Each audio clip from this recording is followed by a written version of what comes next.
Baik, Assalamualaikum warahmatullahi wabarakatuh. Perkenalkan, nama saya Muhammad Rafael Ramadhani dengan NPM 24170511003 dari kelas Ilkom B. Di kesempatan kali ini saya akan menjelaskan tentang studi case, yaitu studi case teori bahasa otomata, yaitu lampu lalu lintas perempatan. Nah, mungkin ini saya zoom bentar. Mungkin bisa jadi berdasarkan studi case ini, pertama kita punya 4 perempatan yang di mana-mana di masing-masing perempatan itu punya masing-masing satu lampu lalu lintas.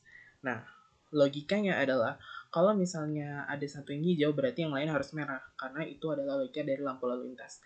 Nah, misalnya ini kita ibaratkan ini adalah 1, ini 2, ini 3, dan ini 4. Atau bisa kita ibaratkan dengan A, B, C, D. Nah, kalau misalnya A lagi posisi hijau, nah berarti yang B, C, dan D itu harus posisi merah. Sedang selanjutnya, ibaratkan misalnya B ini adalah hijau, berarti A, C, D juga harus merah. C hijau berarti A, B, D harus merah. Dan ketika D itu hijau, berarti A, B, C harus merah. Seperti itu. Dan ngeloop seterusnya sampai tidak berhenti-berhenti, karena ini lampu lalu lintas. Nah, cara transisinya itu kita pakai waktu. Waktunya kita misalnya kita ibaratkan 15 menit. 15 detik. 15 detik per lampu gitu. Dan kita bisa ibaratkan dengan T. Oke, mungkin pertama kita ke bagian desainnya dulu. Jadi, misal kita punya 4 kan. 1, 2, 3, 4. Kita masukkan ini start. Ini misalnya adalah A, ini lampu lalu lintas B, ini lampu lalu lintas C, dan ini adalah lampu lalu lintas D. Lalu dari A itu akan pindah ke B, B akan pindah ke C setiap transisi, dan C akan pindah ke D.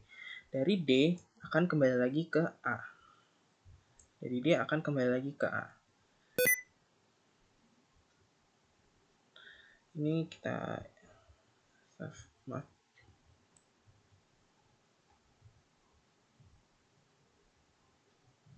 Ini kita lengkungkan dulu.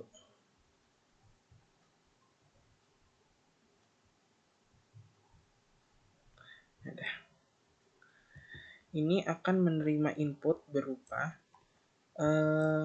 maaf, kayaknya sepertinya salah.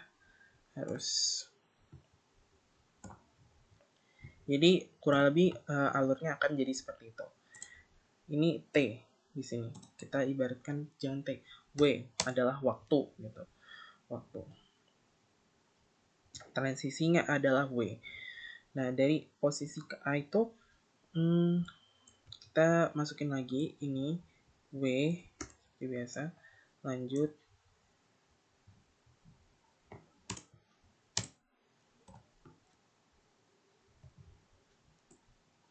Ini juga W.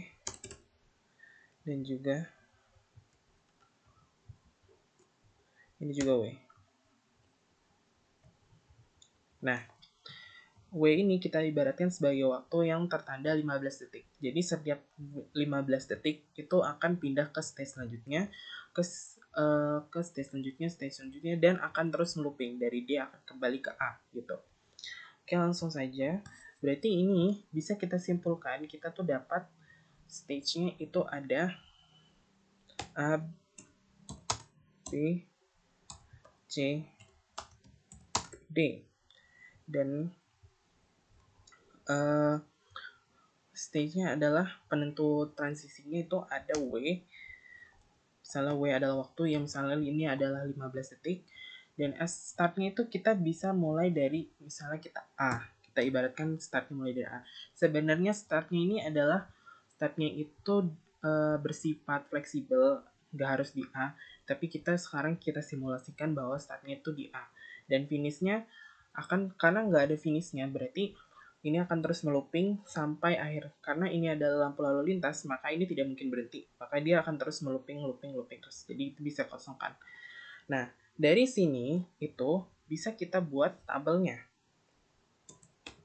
A, B, C, D. Ini namanya tabel kondisi. A, B, C, D.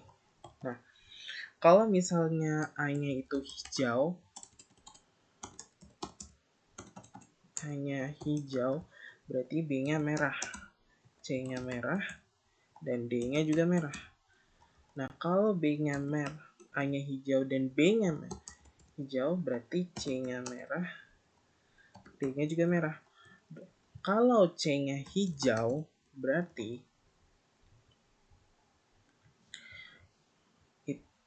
A-nya merah, B-nya juga merah, dan D-nya merah. Dan kalau D-nya yang hijau, berarti A-nya merah, B merah, C merah. Seperti itu. Ini adalah yang menjelaskan kondisi dari si looping yang ada terjadi di sini. Jadi dia tidak akan berhenti-berhenti. Karena dia setiap dia kembali D, dia akan kembali ke A ke B, B ke C ke D, dan D kembali ke A lagi. Seperti itu. Nah, kondisi A itu A hijau, kondisi A itu A hijau, B merah, C merah, D merah. Nih, seperti di desain dari FSM. Lalu kalau misalnya ke B yang ini berarti dia itu A-nya merah, B-nya merah, hijau, C-nya merah, dan D-nya merah, dan seterusnya sampai ke D. Berarti kalau yang D itu yang A-nya merah, B merah, C merah, D yang hijau. Dan yang C itu A merah, B merah, C hijau, dan D yang merah. Seperti itu. Baik, sekian itu saja penjelasan saya tentang studi case teori bahasa otomata, yaitu lampu lalu lintas perempatan. Mohon maaf jika ada salah kata maupun penjelasan saya yang kurang lengkap atau kurang bisa dimengerti. Saya akhiri, wassalamualaikum warahmatullahi wabarakatuh.